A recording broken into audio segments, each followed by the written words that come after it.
مغزای پوشالی مغزای پوشالی توی دست میبینم من دنیای مجازیست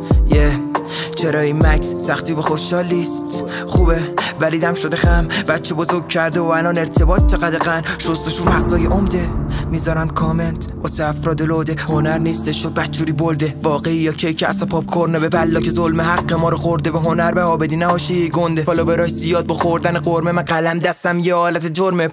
دخترامون شدن عشق بلاگر و حاشیه زوم را و بستن روم نتونستم ببینم اینجوری کمپک و فرهنگ کو بالا مصرف خونم و کشیدن بوم و قلمو با یه استوری میکنن عقبندو راهونشونمو نمیدن و بیفرمون تا درین بوم بوم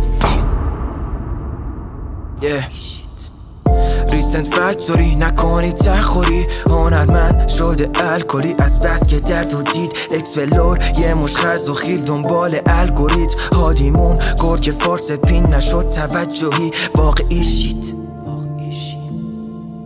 واقعی شیم واقعی شید واقعی شیم